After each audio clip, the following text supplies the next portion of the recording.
Yuli Edelstein, Minister Yuli Edelstein, it is a pleasure to have you with us here today at this conference. But today you are the health minister, and we're not talking about health. We're talking about anti-Semitism, how we live with anti-Semitism and how we fight anti-Semitism. So you're one of the most well-known refuseniks, jailed for 3 years after being arrested on trumped-up charges. But you came to Israel in 1987 and immediately started serving your country. Looking back more than 30 years at the anti-Semitism you experienced, how is anti-Semitism different today? I think it's changing its ways all the time, but it's always there. And in my previous capacity as Minister of Public Diplomacy and Diaspora Affairs, I was in charge of tracking anti-Semitism in different parts of the world and presenting the yearly report to the government. It was amazing, because we kind of got used to the idea, and this is part of the answer to a question, that there's this new anti-Semitism. It's not popular, and definitely not in the mainstream to say that you're anti-Jewish, but anti-Zionist, anti-Israeli, that's fine, absolutely, it's a political view. And we kind of got used to that new anti-Semitism is all these people, free Gaza, and a lot of Palestinians demonstrating. But all of a sudden, there was the world financial crisis in 2008, and it was not something specific about the Gaza Strip or Lebanon or whatever. And all of a sudden, you see this old anti-Semitism reappearing with all this theory that Jews are ruling the world and they are in charge of all the banks and they caused the financial crisis. That's why people don't have any money.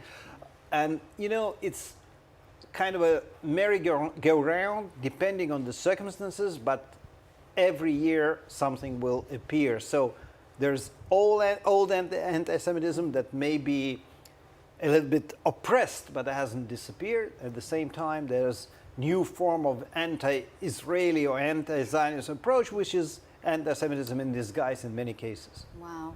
Now, you served for years as the Minister of Immigrant Absorption, and during that it was the height of the FSU wave of Aliyah. How important is Aliyah today? I mean, do you feel that we're going to be seeing many more people coming here because of the rise in anti-Semitism?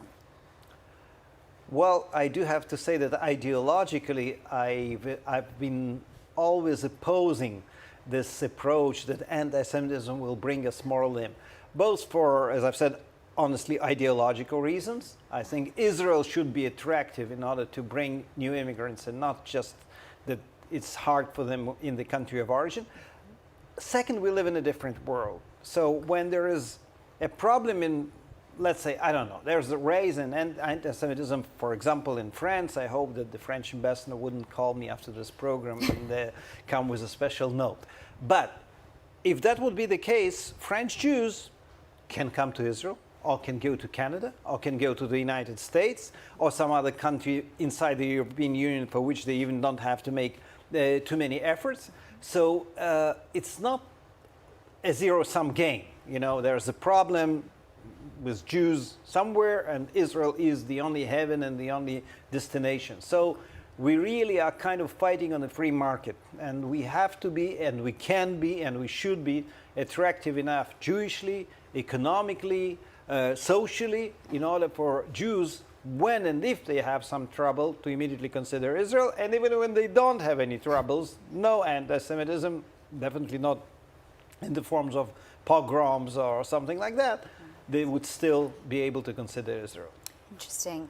Now, you and your wife talk a lot about the concept of Jewish identity.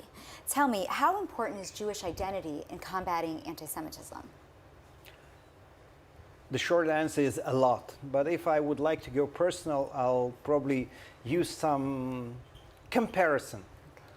I overheard two fellow prisoners in the camp many years ago talking about me. By the way, just for the record, there were no other political prisoners. They were all criminals. So one of them says, look at him. He doesn't even know why he's here. And the other, the more experienced and serious criminal, said to him, you, stupid jerk, you don't know why you are here. You hit your wife and got 3 years of imprisonment. This guy knows for a fact why he is here. And I think our viewers would understand what I mean. when someone's attacking you on anti-Semitic grounds and you're a proud Jew and you know what you stand for, I mean, it's not nice, but you know why. The most terrible thing, and we hear it a lot and we read it a lot in all kinds of memoirs from the days of the pogroms of the Holocaust or whatever, it was most difficult for those who didn't have any Jewish affiliation, didn't have any Jewish identity. Why me? I'm not really Jewish. I'm a Pole, I'm a Czech, I'm French. What do you want from me? And I think that's why, to really combat anti-Semitism, we first and foremost have to develop proud Jewish identity. I'm not defining right now what kind of identity, be it religious, be it secular, this way, right wing, left wing, but you have to first of all understand what it means to be Jewish, and then you can stand tall against the anti-Semites. Right. So now today we're suffering from a pandemic around the world. We've got coronavirus in Israel, but we have coronavirus everywhere. Do you believe that COVID-19 is actually contributing to anti-Semitism similar to the 2008 economic downturn? Yeah, there are all kinds of theories, conspiracy theories and stuff. Some of them definitely are about Jewish doctors and whatever. But I think that on the other hand, life is a paradox. On one hand, yes, it contributes to anti-Semitism. On the other hand, and I'm saying that first person singular from my experience as health minister, there are many countries around the world that are kind of, shall I say, looking up to Israel and looking for solutions and looking for our, medical innovations and probably, God willing, the vaccine that would be coming. So there is, on one hand, definitely all these stupid theories about how Jews bring the pandemics. On the other hand, there is admiration and appreciation of what Israel could do and is doing in terms of combating COVID-19.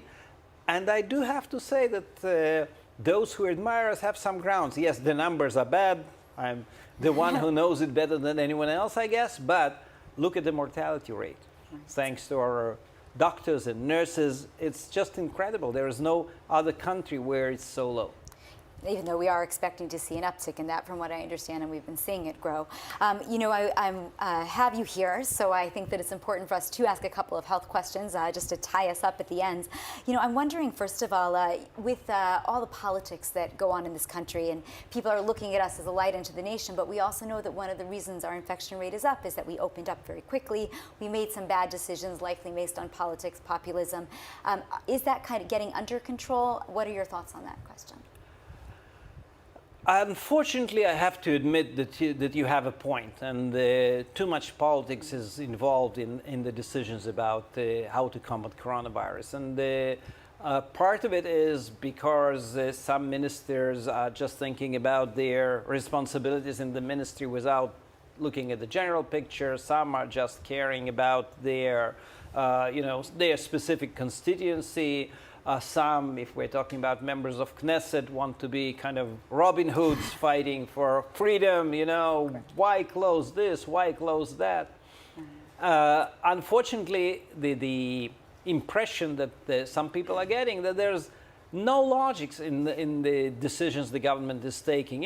What kind of thing is this? This is closed, this is open.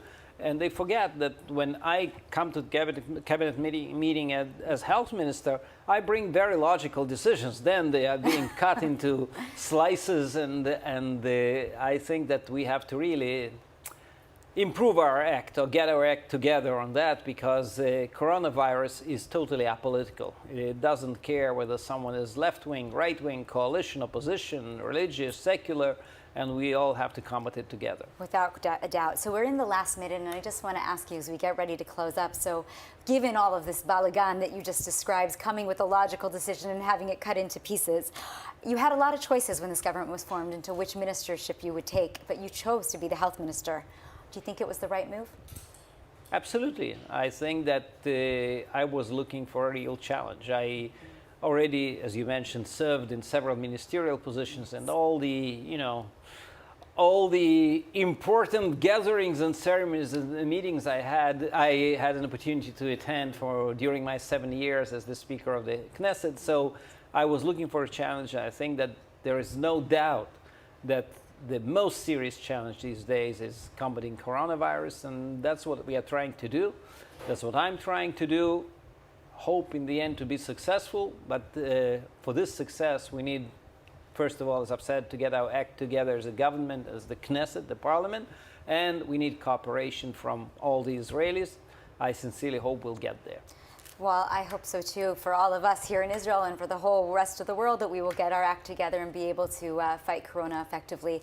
Thank you so much for coming today, Minister Edelstein. Thank you. Pleasure. Thanks for having me. Thank you.